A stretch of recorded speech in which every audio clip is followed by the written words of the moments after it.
if you look at the human rights violations taking place in the country, you can see that Bahrain is still continuing to live through a human rights crisis.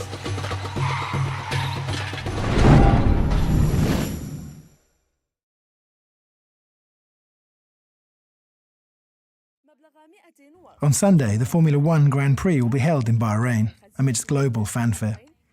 But the situation is far from calm in the small Gulf kingdom.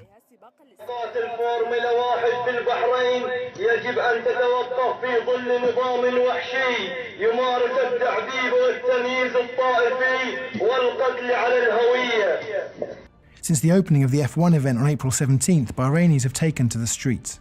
They accuse Formula One management of ignoring human rights abuses in the country. Last year, Vice News travelled undercover to Bahrain to witness the government's brutal suppression of pro-democracy protests, which kicked off in 2011. On April 2nd, just weeks before the F1 opened, Bahraini authorities arrested Nabil Rajab, one of the country's most prominent human rights activists, on charges of insulting the kingdom. أن أرى هؤلاء العشرات من الناس يحيطون بمنزلي ليس للقبض على مجرم وإنما للقبض على شخص يعبر عن رأيه. Prior to his arrest, Vice News met with Rajab at his home. I remain one of very few human rights defenders who are speaking from inside the country. The majority of them are behind bar or they are in exile. So now, if they keep me in jail, so you can say they almost silence the whole human rights community in this country. And that should not go with the silence of respected government.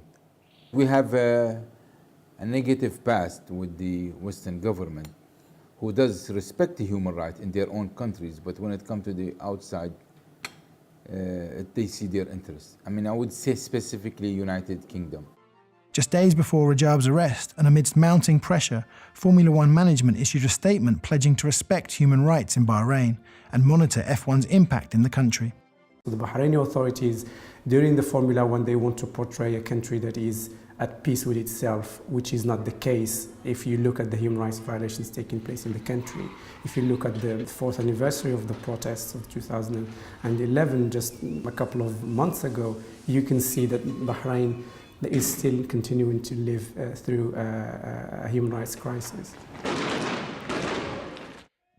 Formula One comes at a critical time in British-Bahraini relations. In December, Britain announced a landmark deal to build a permanent naval base in Bahrain, where the United States Navy hosts its 5th Fleet. Last year, the UK named Bahrain a priority market for weapons sales. In London, dissidents continue to criticise Britain's conduct in Bahrain. This month, activists protest the arrival of Prince Nasser bin Hamad Al Khalifa, who is accused of involvement in torturing prisoners. Where is the coward? The torturer, Nasser bin Hamad. Democracy, democracy! Democracy, democracy! Nasser, known as Bahrain's Playboy Prince, had his diplomatic immunity stripped by a British High Court last year, but he continues to visit London. UK government, you will see! Bahrain will be free! There is a strategic interest between the UK and Bahrain, and because of the UK silence, it's not only silence at this stage. UK is playing a misleading role to the international community, and right now Bahrain is building them a base, and this is just like a paid-off. As Sunday's race approaches, the pressure is on Formula One to honour its newfound commitment to human rights in Bahrain. We'll have to wait to see what reaction Formula One will have if during the Formula One Grand Prix, if there are human rights violations, if people are being prevented from going out to protest, what sort of reaction Formula One will come up with.